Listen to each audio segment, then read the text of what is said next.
Hola, ¿qué tal? Bienvenidos a Noticias Ourense. Hoy es miércoles 19 de junio y comenzamos este informativo repasando algunas de las noticias más importantes de la jornada. El PSOE expedientará a los concelleiros de Carballiño por pactar con el PP, mientras que Rueda valora positivamente este acuerdo.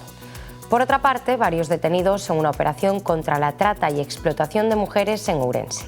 Y además, el Tribunal Superior de Xustiza de Galicia obliga al juez del caso Añel a emitir una nueva sentencia alineada con la decisión de culpabilidad dictada por el jurado popular. Comenzamos. El pacto de gobierno de PSOE y PP ha aprobado una modificación de crédito, mientras que el BNG ha estado ausente y Espazo Común se abstuvo en ambas propuestas. La mayoría absoluta conformada por el Partido Socialista y el Partido Popular ya se ha notado en la sesión ordinaria del Pleno de Carballiño, aprobando una modificación de crédito de más de 400.000 euros. La mayor parte de estos irán destinados para subvenciones directas a ONGs y asociaciones, y una moción de 3 de los populares para impulsar un centro de interpretación termal y ver la posibilidad de crear pozas en las orillas del Arenteiro. PSOE y PP defendieron su pacto en un debate tenso y con enfrentamientos directos a raíz de la intervención de Pachi Vázquez, que instó a Fumega a dimitir y facilitar un gobierno de centro-izquierda con el resto de los socialistas, su formación y el BNG. E a única maneira, e aproveitando que a moción o que pide é desbloquear unha situación que estaba totalmente bloqueada e que era moi negativa por veciños, é unha aposta decidida por desbloquear. Unha aposta basada no traballo, na ilusión, no Carballiño e no Carballiño. É un acordo programático local. Desde o punto de vista ideolóxico, evidentemente, as diferencias son notorias e claras. Nos sentímonos e somos profundamente socialistas. Me imagino que eles serán profundamente populares e iso está bastante claro. Buscamos con este pacto, aprobar uns orzamentos, traballo. Xa lle digo, a mellor nos equivocamos co tempo, o tempo dará, dentro de 2-3 anos podemos falar e dicir, pois mira, valeu para algo, non valeu para nada. Nós temos unha idea que pode ser boa ou equivocada. Vamos a levar para diante. Ha sido la sesión previa a la extraordinaria solicitada por Espazo Común para proponer una moción de censura que desbarató el pacto PP y PSOE. Aún seguía hablando Pachi Vázquez fuera del tiempo establecido cuando PSOE y PP alzaron la mano en contra de su propuesta. Hoxe ou mañá, cando se consolide isto, para min, vos non me preocupades nada. A mí preocupame que ya he pasado o Carballiño. Vos ides estar pouco tempo, Pepe, Elvira, pero vos ides quedar na historia do Carballiño. Ides quedar na historia do PP. Ides ser os que, podendo ter a alcaldía, decidiche de ser os monaguillos do PSOE. E nos hai unha cousa, non gobernaremos ou gobernaremos, pero imos salir á calle e imos mirar os ollos aos que nos votaron dicindo fixemos o que pudemos. E Paco, ti, como sempre, métote con día. Ti amarra 2 aniños, inda que te voten do partido, xubílate, e pois os que estades aquí. Se queda alguén do Partido Socialista, vos, o que lle pase ao Partido Socialista, depois, para vos eso tampouco vos importa, terra queimada. El secretario xeral del PSDG, José Ramón Gómez Besteiro, ha confirmado que la formación abrirá expedientes a los concejales socialistas do Carballiño. Recordó que este acuerdo no contaba con la autorización de la dirección del partido. Ha dicho que esta postura es compartida también por la dirección provincial y la federal. Además, no lo compara en absoluto con la situación que se abre de diálogo en Ourense. Alfonso Rueda valoraba positivamente o pacto no Carballiño e criticaba a postura do BNG na cidade. O presidente da Xunta valoraba hoxe a postura do PSDG con respecto ao acordo de goberno asinado entre populares e socialistas no Carballiño. A mí me sorprende moito, ou non, porque do Partido Socialista en Galicia xa non me sorprende na súa deriva a ninguna parte, casi nada, pero sí a falta de criterio e a falta de coherencia. Se o que estamos falando é de darlle estabilidade aos gobernos. Resulta que o que oferta o Partido Popular é darlle estabilidade a un goberno socialista, a un alcalde socialista, e resulta que isto lle parece mal e é desautorizado polo Partido Socialista en Galicia. Bueno, supoño que unha cousa máis que deberían explicar, pero non va a ser capaces de explicar. Non sempre decimos que estamos pola estabilidade, lle damos estabilidade a un alcalde socialista e o Partido Socialista de Galicia lle parece mal. Como sempre digo, así lle vai, que esta deriva hacia baixo, esta pérdida de apoio, esta falta de protagonismo do Partido Socialista en Galicia, despois se explica cando vemos este tipo de actitudes. No caso de Ourense, Rueda advirte que o Partido Popular non vai aceptar o cordón sanitario imposto polo BNG. Cando queres que unha cousa salga ben, hai que facela con convicción, senón que estás mandando mensaxes do que queres é ter un postureo, deixar claro que ti tiñas unha intención, pero ningunha determinación para levála a cabo. E xa como se anunciou todo isto, e sobre todo como se desenvolveu despois, que o cuarto partido en apoios en Ourense diga que o segundo en Ourense e o primeiro en Galicia ten que estar sometido a un cordón sanitario e, polo tanto, todas as condicións pasarían, porque en ningún caso o Partido Popular, insisto, o máis apoiado, dende logo moito máis apoiado que o Bloque, na inmensa maioría dos sitios, ten que esquecerse calquera posibilidade de gobernar, ese é poñer condicións a priori que o que buscan, na miña opinión, é intentar quedar ben, pero non querer chegar a ningún acordo. Por lo tanto, eu, sinceramente, como máximo responsable do partido en Galicia, insisto, isto ao final é unha negociación entre grupos municipais, pero a miña opinión é clara. Non podemos admitir este tipo de cordóns sanitarios, este tipo de vetos, polos que sempre perden as eleccións, poñendo de vetos os que gañamos as eleccións. La Guardia Civil realizó desde la pasada mañana del martes varios registros en el concello ourensano de Carballiño, en domicilios y en clubs de alterne. Una operación contra la trata y explotación sexual que se salda con varios detenidos, entre ellos uno de los propietarios del Ninfas. Una operación contra la trata y la explotación sexual de mujeres se ha llevado a cabo en el concello ourensano de Carballiño. Por el momento, las actuaciones se han saldado con varios detenidos, entre los que destaca uno de los propietarios del club nocturno Ninfas, el Listanco.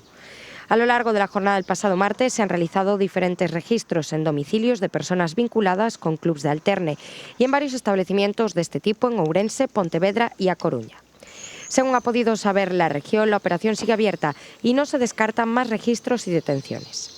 A última hora de la noche de ayer continuaban los registros y la investigación en Maside, con una intervención pormenorizada tanto en coches como el Club Ninfas como en alguna casa próxima a este club.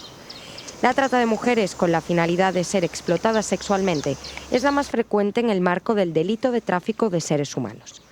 Desde la Consellería de Política Social e Igualdade afirman que están pendientes del resultado de esta operación policial y recuerdan que Galicia es pionera en la lucha contra la trata con fines de explotación sexual. Asimismo, destacan la importancia de la propuesta a nivel legislativo de considerar la trata como una forma de violencia de género. El Tribunal Superior de Xustiza de Galicia enmienda al juez del caso Añel y solicita una nueva sentencia. El Tribunal Superior de Xustiza de Galicia anula la sentencia de la Audiencia Provincial de Ourense en el caso de Nerea Añel y obliga al juez a emitir una sentencia conforme al veredicto del jurado popular. En el fallo de la sentencia dada a conocer este miércoles, se indica que se declara la nulidad de la sentencia y que se retrotraigan las actuaciones al momento anterior a dictarse la misma, a fin de que el magistrado presidente dicte otra de conformidad con el veredicto emitido por el jurado. Por tanto, tiene en consideración que el tribunal del jurado ya enjuició los hechos y consideró al acusado autor de un delito de homicidio en comisión por omisión, por no prestar asistencia a la víctima para evitar su fallecimiento después de una caída. Se consideró en el veredicto popular que los hechos declarados fueron probados. La Audiencia Provincial había decidido que no se podía verificar como delito de homicidio porque no se puede determinar si la prestación de asistencia médica hubiese evitado la muerte. Por fin hoxe abriu as súas portas o Parque Acuático de Monterrei. Quedan pendentes agora outras fases do proxecto que asumirá a Deputación. Tras a apertura no verán pasado das primeiras instalacións, a piscina infantil, a piscina de relax, a de ondas ou a zona de splash, hoxe inaugurouse a fase primeira xa totalmente rematada do complexo de Monterrei, que inclúe novos servizos como aparcadoiro, vestiarios, sendas peonís e zona de xogos para nenos, así como 4 novas atraccións acuáticas, hidrotubos abertos e pechados e 2 novos tobogáns. Estes complexos ben diseñados teñen moitísima aceptación, a xente os demanda, a xente os utiliza e, polo tanto, que exista este complexo promovido entre dúas administracións, colaboración pública entre diferentes administracións. Xunta de Galicia, que se encargou de esta primeira fase, que hoxe inauguramos formalmente, e quedan outras fases que a Diputación, recordado o presidente da Diputación, xa ten consignación orzamentaria para seguilas e que o ano que ven teñamos todo isto utilizado este brao, seguro que por moitísima xente, e o ano que ven poder ver outras instalacións novas que están aí detrás, nese panel. Isto hai que seguir hasta completar este pequeno sono, para que moitísima xente os poida disfrutar. A Xunta foi a encargada de executar as obras da fase 0 e 1 do complexo lúdico deportivo, nas que investiu preto de 9 millóns de euros. As instalacións vanse completar cunha nova área de relax, río de cascadas, piscina de nado, máis atraccións de auga e un parque multiaventura. A Deputación de Ourense levará a cabo esas 3 últimas fases. Un gran servicio para todos, unha razón máis para facer provincia, unha razón máis para visitar Ourense, unha razón máis para visitar a Ribeira Sacra, e, en definitiva, un lugar onde se traballa, un lugar onde se divirte é un lugar que nos vai a facer a todos mellores. Esta é a política dos feitos do servicio aos cidadáns. Esta é a verdadeira política. Vir a inaugurar obras como esta que crean riqueza, que nos unen a todos e que debemos participar neste obxectivo final. Isto é o sentido, insisto, último da boa política da que estamos orgullosos hoxe poder representar aquí. O CIFP a Farixa gaña o terceiro premio nas segundas Olimpiadas Nacionais Teleco Games. No mes de abril, un equipo de alumnas e alumnos e profesorado do CIF a Farixa acababan o primeiro premio autonómico a equipos de formación profesional, clasificándose así para as Olimpiadas Nacionais Teleco Games. A súa proposta ven de acadar agora o terceiro posto na competición, ao ser considerada polo xurado como a máis aliñada co obxectivo de desenvolvemento sostible terceiro, saúde e benestar. Por segundo ano consecutivo, o centro sitúase como un lugar de referencia nesta prestixiosa competición, desta volta cun deseño dun sistema de xeolocalización e detector de caídas orientado ao seu emprego en persoas maiores ou con algún grao de dependencia. Hai un mes, os integrantes do equipo falábanos de como nacera o seu proxecto. Pues nada, es un dispositivo para detectar caídas para gente mayor. Y bueno, se nos ocurrió la idea también porque tenemos justo al lado un centro de mayores y claro, pues relacionamos, ¿no?, una cosa con otra y sí que parecía una buena opción.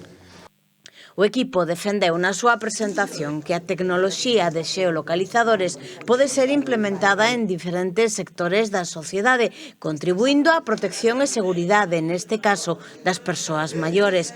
Así, o reto que se propuxeron desde a Farixa pasou por dar unha solución tecnolóxica mediante un dispositivo electrónico que, a través da programación dun microcontrolador e a implementación de programas e sensores, puidera permitir a detección de caídas. Lo consideramos muy potente hoy en día, ya que puede que se lo pongamos a una persona mayor que a veces la cohibimos de salir a la calle y de esta manera pues podemos saber si se ha caído o sufre una desorientación o lo que sea. La experiencia yo creo que fue muy bonita. Yo me inscribí a este ciclo por las Olimpiadas anteriores que los compañeros la ganaron y justo saber que me inscribí y ganamos, pues la verdad que es muy satisfactorio. Xunta e Consorcio de Turismo de Ribeira Sacra firman un convenio de 2 millones para movilidad sostenible. El Consello de la Xunta de Galicia dio luz verde a un convenio firmado en el Consorcio de Turismo de la Ribeira Sacra por 2 millones de euros para impulsar la movilidad sostenible y mejorar en los concellos que conforman este territorio. Incluye, entre otras actuaciones, mejoras en los aparcamientos, puesta en marcha de servicios lanzadera, adaptación de infraestructuras, puntos de observación astronómicos o rutas de movilidad sostenible para visitantes. También se prevé la mejora de la eficiencia energética en recursos turísticos. A Xunta e a Deputación convidan a redescubrir a beleza da Vía da Prata ao seu paso por Ourense a través da ollada de grandes nomes da fotografía clásica e actual.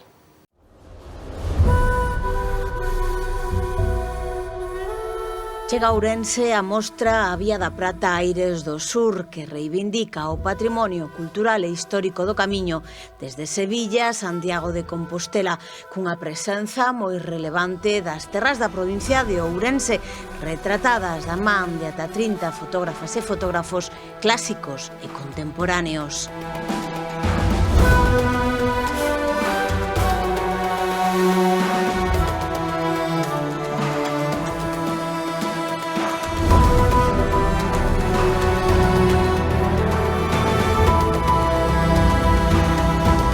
A Vía da da Prata a Aires do Sur como unha forma de coñecer a riqueza paisaxística e monumental da ruta xacobea que une Sevilla con Compostela, así como a vida cotiá de localidades de Andalucía, Extremadura, Castela e León e Galicia.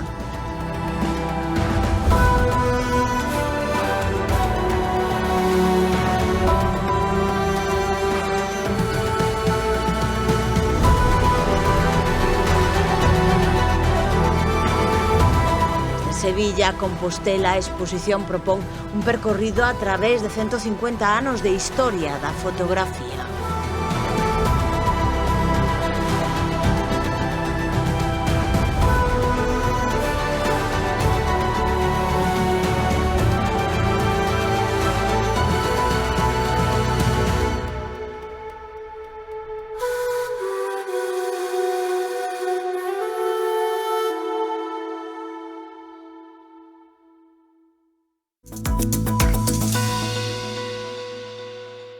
Pues esto ha sido todo por hoy. Muchas gracias por acompañarnos. Que pasen una buena noche. Nosotros nos vemos mañana a la misma hora. Mientras tanto, recuerden que pueden mantenerse informados a través de la página web www.laregion.es o con el QR que ven sobreimpreso en sus pantallas. Adiós.